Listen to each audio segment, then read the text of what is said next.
Have you ever wondered why some telescopes are launched into space while others are built on remote mountaintops? What is actually the best for astronomy? Here we provide a ringside view of the fight for the elusive photons from deep space. Is it a battle of the telescope giants?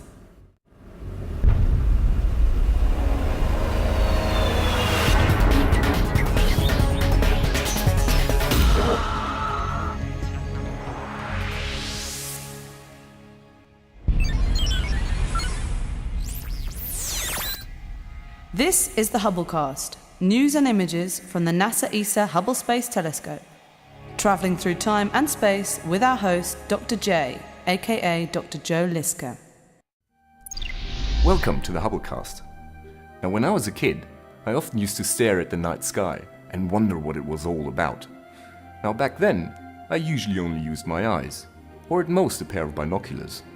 But astronomers have telescopes that are much more powerful than the naked eye, and which can be used to uncover the faintest and most distant objects in the universe.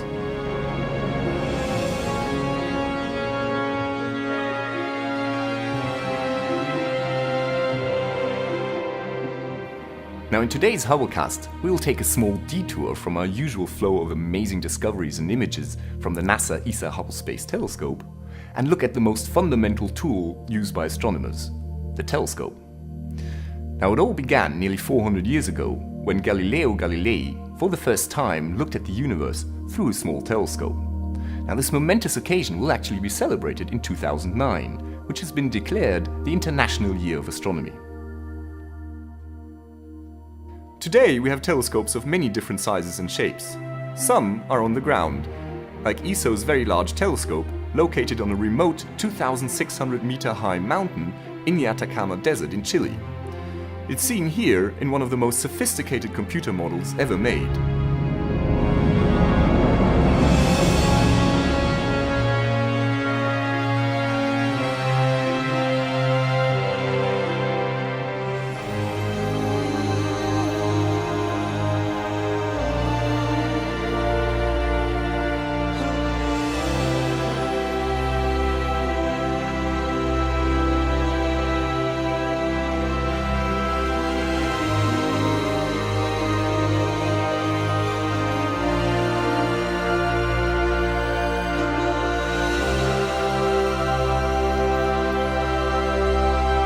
Some telescopes are in space, like the Hubble Space Telescope in orbit around Earth almost 600 kilometers further up.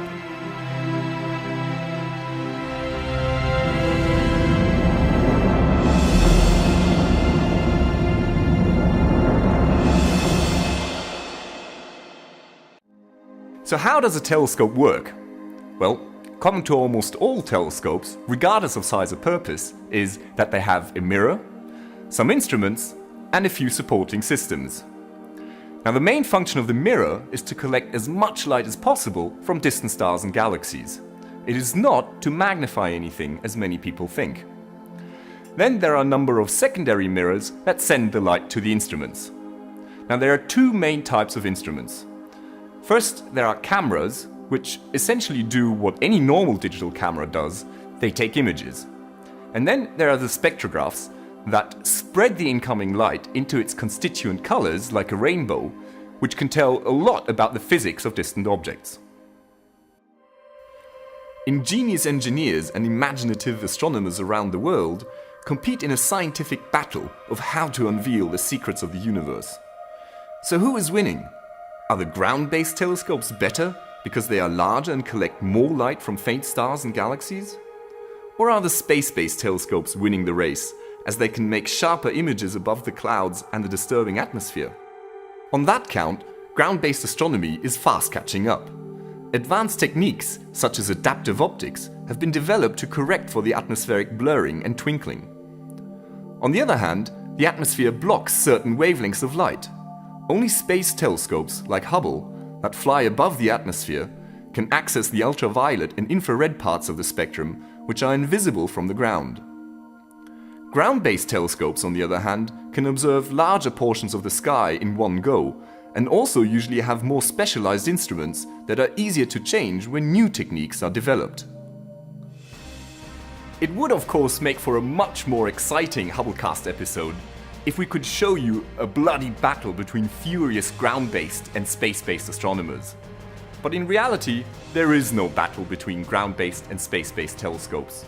Observing teams often use combinations of different telescopes on the ground and in space to solve the riddles of the universe. So the bottom line is, it's not a competition.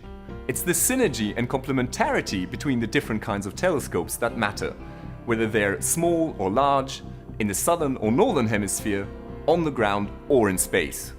What matters is that they're all working towards a common cause, discovering the secrets of the world around us.